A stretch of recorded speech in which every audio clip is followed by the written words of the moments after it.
우리는 여호와 하나님이 스스로를 아브라함과 이삭과 야곱의 하나님이라고 소개하는 것을 알고 있습니다. 근데 그렇게 보면 이제 창세기를 따라가다 보면 우리에게 한 가지 질문이 생기는 그런 지점이 있습니다. 창세기 37장부터 이제 마지막까지 중심 인물이 요셉입니다. 요셉에 대한 이야기가 대부분 다뤄지게 되죠. 그래서 분량적으로 볼 때 이삭을 빼고 요셉을 넣던지 아니면 요셉을 여기에 추가하면 좋을 것 같습니다. 왜냐하면 굉장히 중심 인물로 다루고 있으니까요. 그러나 이 성경의 시대에 그 시대에는 아버지가 살아있을 때 아들은 아버지의 역사에 속합니다.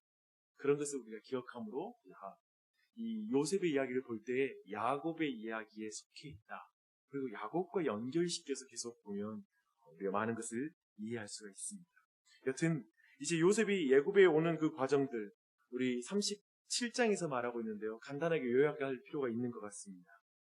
요셉은 형들에 의해서 이집트 노예상의 손에 의해 이제 애굽에 들어오게 되었습니다. 왜 그렇게 형들의 미움을 사게 됐을까? 그 내용이 37장에서 잘 다뤄지고 있습니다. 첫 번째, 요셉은 꿈을 통해서 형들 위에 설 거라는 미래의 계획들을 말하게 됩니다. 그리고 두 번째, 요셉은 형들의 잘못을 아버지에게 고합니다. 우리는 이것을 고자질이라고 부르죠. 하지만 그렇게 나쁘게 해석할 건 아닌 것 같아요. 여튼 잘못을 아버지에게 고해요. 미움을 살 일이죠. 또 아버지 야곱은 그 자신이 부모님들의 편애에 의해서 가정이 어떻게 깨어지는지, 에서와의 관계도 깨지고 그 가정이 어떻게 무너지는지를 경험한 그 편애의 피해자인데, 그는 라헬을 통해서 느지막하게 나이 들어서 얻은 요셉에 대한 특별한 마음을 숨기지 않고 형제들과 비교적으로 편애하는 모습을 보입니다. 그게 대표적으로 채색 옷을 입히는 장면에서 그게 드러납니다. 이렇게 형들이 요셉을 미워하지 않을 수밖에 없는 이유들이 37장에는 등장하고 있습니다. 결국 세겜에서 양을 치고 있는 형들을 돌아보고 오라는 아버지의 명을 듣고 이제 형들에게 다가갔을 때 형들은 그를 죽이려고 하죠. 하지만 그 죽이려는 계획을 누르고 이제 노예상에게 그를 팔아서 이제 애굽에 들어가게 됩니다. 그리고 나서 형들은 염소의 피에 요셉의 채색 옷을 적셔서 아버지에게 보내죠. 아버지가 요셉을 사랑하는 상징이었던 채색 옷은 이제 아버지를 가장 가슴 아프게 만드는 것으로 복수처럼 사용되는 이런 비참한 일이 벌어지게 됩니다. 야곱은 통곡을 합니다. 염소를 잡아서 아버지 이삭을 속였던 야곱이 이제 자식들에게 염소의 피로 인하여 속임을 당하는 것은 정말 기묘한 일입니다. 그래서 지금 야곱의 지금 요셉이 속하여서 야곱의 하나님으로 전체가 구도가 이루어진다는 게 이런 식으로 이야기가 진행이 된다는 말입니다. 그러나 야곱 하나님은 이 일 속에서도 요셉을 보호하십니다. 하나님은 그를 애굽의 바로의 시위대장인 보디발의 집에 들어가게 하시는 것이죠. 이 모든 것은 저는 이제까지 이 내용을 보면 인간의 악함과 분노, 시기와 질투, 또 미움과 다툼, 그 모든 속에서도 하나님의 일은 여전히 이루어지고 있다. 그 일을 이루고 있는 하나님을 주목하게 만듭니다. 특별히 인간 군상들을 힘으로 제어하고 억지로 뭔가를 하나님이 하시지 않아요. 그렇게 간섭하는 것으로 보이지 않아요. 하지만 하나님이 그분의 모든 뜻을 그 가운데에서도 이루고 계십니다. 그 하나님의 주권을 지금 성경은 보게 하고 있는 것입니다. 이것이 요셉 이야기 전체를 볼 때 가장 중요하게 봐야 될 그 포인트입니다. 관점입니다. 요셉이 아니라 하나님이 주인공이라는 것입니다. 우리의 인생에서도 동일합니다. 하나님을 믿는다라는 것은 온갖 일들이 가정 안에서 일어납니다. 특별히 요즘 우리는 가정 안에서 입에 담을 수 없는, 상상할 수 없는 비참한 일이 물론 양부와 또 양녀에게 나타난 일이긴 하지만요. 그런 비참한 일에 대한 소식을 듣고 있죠. 그런 이야기를 듣노라면 가슴이 너무 아픈 세상에서 하나님의 손을 본다라는 것은 너무나 어렵습니다. 하나님이 간섭하시는 것인지, 하나님이 이 세상을 다스리고 있는 것인지 라는 생각을 갖게 합니다. 너무나 세상이 악합니다. 그 안에 억울한 통곡 소리가 가득한 세상이고요. 울음소리가 가득합니다. 하나님의 손은 어디에도 보이지 않는 것 같습니다. 그러나 그것이 보이지 않는 순간에도 하나님의 일하심을 믿는 것, 하나님은 여전히 일하고 계시다는 걸 보는 것, 그것이 바로 요셉의 이야기를 통해서 하나님이 우리에게 가르쳐주는 중요한 부분입니다. 그래서 특별히 요셉 같은 경우는 그런 세상 속에서 피해자로서 하나님을 믿는 게 뭔지를 보여주고 있습니다. 억울한 일을 당하면서 하나님을 신실하게 믿는다는 게 어떻게 가능할까? 그것이 어떻게 또한 그 억울한 자를 통하여 하나님은 어떤 일을 행하실까? 그게 바로 요셉의 이야기, 이 창세기 마지막 부분이 주요하게 우리에게 가르치고 있는 부분입니다. 이제부터 요셉의 삶을 이제 좀 더 볼 텐데요. 그 삶을 여는 단 하나의 열쇠를 39장은 말하고 있습니다. 그리고 이것이에요. 하나님이 그와 함께 하셨다. 이게 이제 요셉의 인생을 여는 단 하나의 키입니다. 이것은 밧단아람으로 향하는 야곱에게 하셨던 하나님의 약속을 떠올리게 합니다. 근데 이렇게 약속하시거든요. 내가 너와 함께 있어 내가 어디로 가든지 너를 지키며 너를 이끌어 이 땅으로 돌아오게 할지라. 내가 내게 허락한 것을 다 이루기까지 너를 떠나지 아니하리라 하신지라. 내가 너와 함께 하겠다 라는 이 약속이 이제 그 요셉 안에 이루어지는 것이죠. 이 또한도 지금 야곱 안에 요셉이 속해 있다라는 그 이유입니다. 요셉을 보십시오. 문제는 우리가 어디에 살고 있고 어떤 사람들과 살고 있는지 그것이 중요한 것이 아니라는 것을 말해주고 있죠. 하나님께서 함께 하시는가가 모든 것을 결정하는 요소로 그의 이야기가 진행이 됩니다. 우리 편에서 말하면 이렇게 말할 수 있죠. 나에게 있어서 어떤 집을 가지고 있고 어떤 소유 그리고 어떤 사람과 결혼하고 물론 이런 건 너무 중요하지만 그런 어떤 것들보다 하나님과 동행하는 삶이 가장 중요하다는 걸 우리에게 알려주고 있습니다. 너무나 중요해요. 하나님은 요셉과 함께 하셨습니다. 볼까요? 2절 한번 보십시오. 여호와께서 요셉과 함께 하심으로 그가 형통한 자가 되었다 라고 말하고 3절 보십시오. 그의 주인이 여호와께서 그와 함께 하심을 보고 라고 말하고 있습니다. 그 뒤에도 또 형통이라는 말이 나오고 있죠. 21절 말씀 보십시오.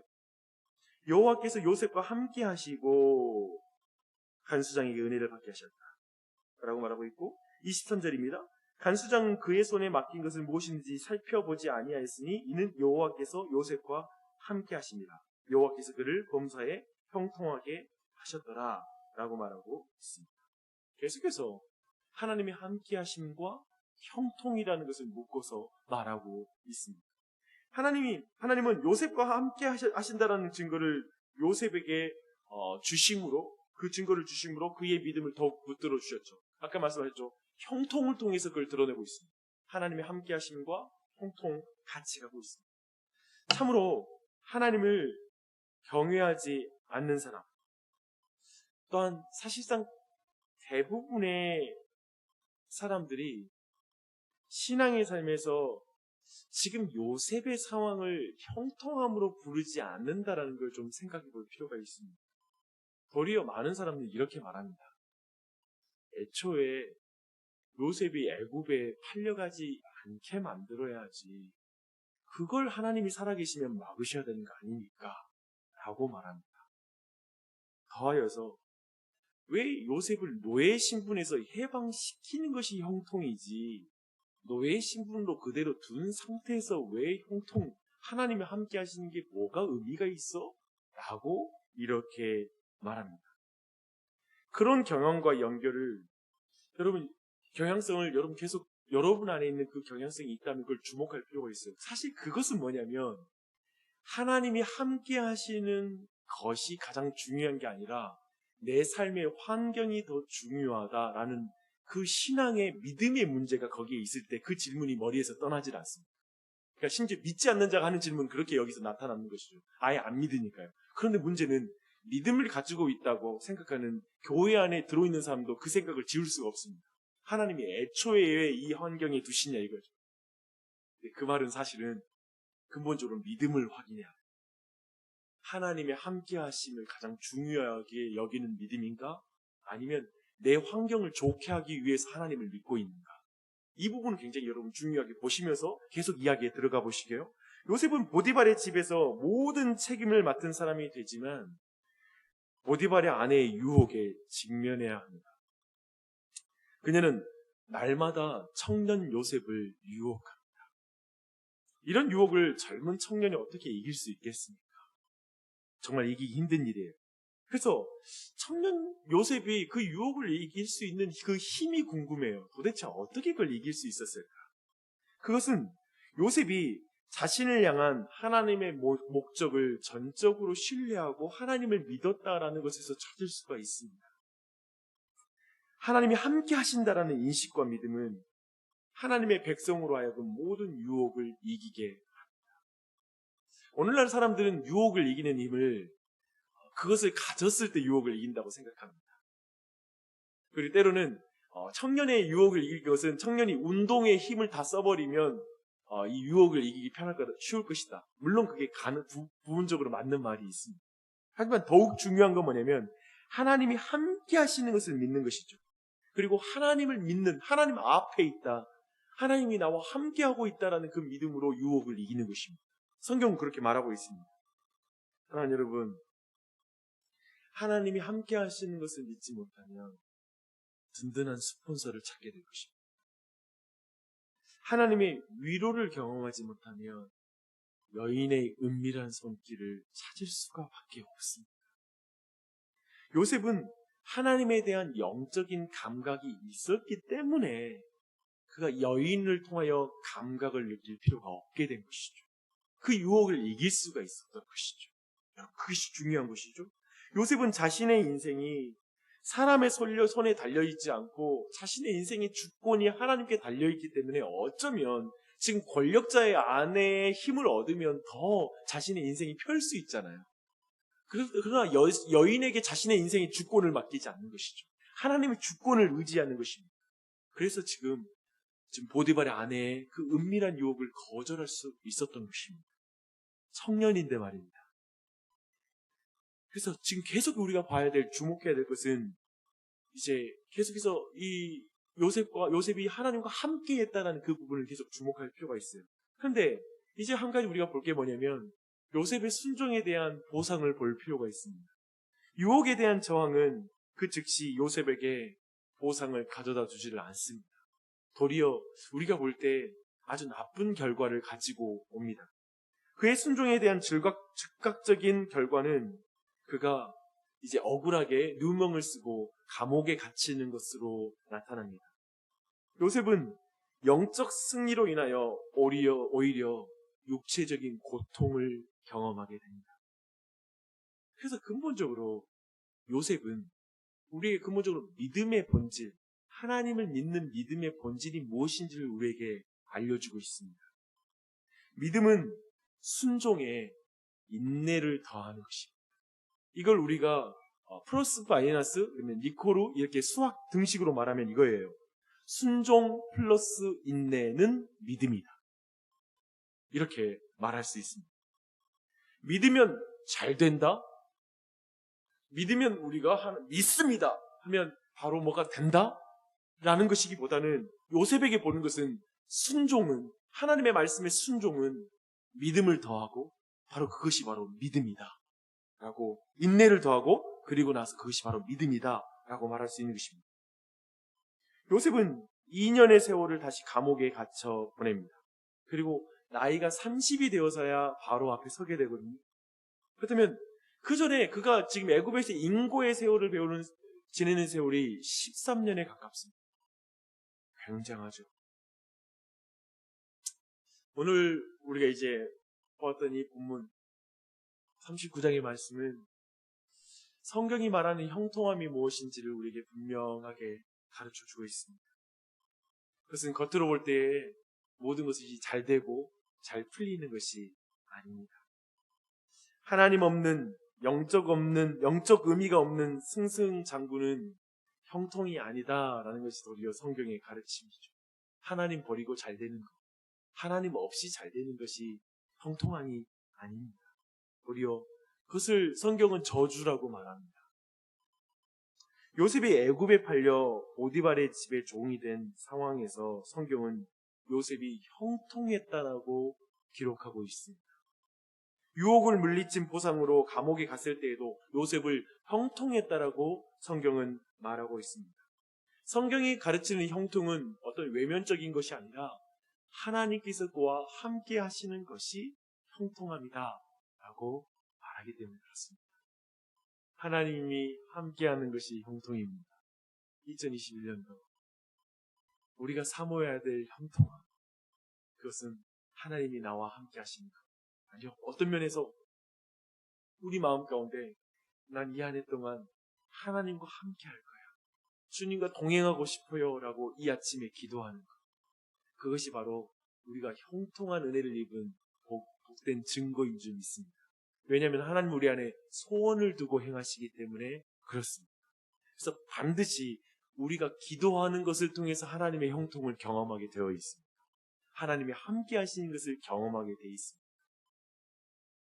여러분, 그것을 꼭 기억했으면 좋겠어요. 이것이 가장 중요합니다. 지난 주일에 모세를 부르는 장면에서 사실은 모세가 우리가 살피지 않았는데요. 모세가 아니요, 나는 입이 둔하여서 안 돼요. 나는 어떻게 바로 앞에 서요 라고 하나님이, 거룩하신 하나님이 그에게 나타나서 말씀하시는데 계속 거절하죠. 근데 그때 주목할 거 뭐냐면 하나님이 계속 말씀하십니다. 내가 너와 함께 할 것이다. 내가 너와 함께 할 것이다. 이 말씀을 주거든요. 근데 계속 모세는 아니요 이런저런 이유를 대면서 자신은 갈 수 없다고, 나 자기 신에게 그런 자격이 없다라고 말하고 있습니다. 그건 겸손이 아니에요. 그건 겸손이 아니에요. 나는 아무것도 할 수 없어요 라고 말하는 것이죠. 근데 그게 겸손이 아니에요. 지금 하나님이 계속해서 모세에게 강조하고 있고 요셉의 생애를 통해서 강조하고 있는 건 뭐냐면 내가 누구인지 중요하지 않다, 내가 중요하다라는 걸 가르치는 것이죠. 내가 너와 함께한다. 그러니 너는 내 말에 순종하라, 내 말을 따르라 라고 말하고 있습니다. 그게 하나님의 사명자예요. 하나님의 백성의 고백이 나는 nothing입니다. 하나님이 중요합니다. 하나님 없는 형통함은 저주입니다. 하나님이 나와 함께하는 게 중요합니다. 어떤 환경이 중요하지 않습니다. 하나님이 나와 함께하고 동행하는 게 중요합니다. 그게 바로 성경이 말하는 가장 중요한 가르침입니다. 올 한 해를 향한 하나님의 원함인 것이죠. 그 사실을 믿고 이 아침에 기도할 게 뭐가 있겠어요? 하나님, 오늘 하나님과 동행하게 하옵소서. 하나님이 나와 함께 하시는 것을 알게 하옵소서. 세상에 온갖 군상들이 가득한 세상, 심지어 보십시오. 형제들이 파는 세상, 부모가 자녀를 죽이는 세상, 온갖 아픈 것이 가득한 세상이죠. 그러나 그 가득한 세상에 주님이 함께 하시는 게 중요합니다 라고 고백했으면 좋겠습니다. 놀랍게도 모세는 있잖아요, 형제들의 자기의 형제라고 말할 수 있는 이스라엘 백성이 배신당한 그 땅으로 나아가는 그 부르심 속에서 하나님이 함께 하신다는 말 속에서 그 용기를 내잖아요. 근데 이 요셉은 나중에 하나님의 함께 하심을 경험하면서 자신을 배신하여 팔았던 형들을 용서하고 받아들이는 그 자리로 나아가게 돼요. 정말 이 하나님이 함께 하시는 걸 통해서 우리는 모든 관계의 회복도 경험할 수 있습니다. 그래서 온전히 회복시킨 그 은혜를 경험하게 될 거예요. 그러니 우리 오직 하나님과 함께하는 것에 온 마음을 쏟는 온 교회가 되었으면 좋겠습니다. 그렇게 기도하는 우리가 됐으면 좋겠어요. 자녀를 위해서 그렇게 기도하고요. 교회를 위해서도 그렇게 기도해 주시기 바랍니다. 기도하겠습니다.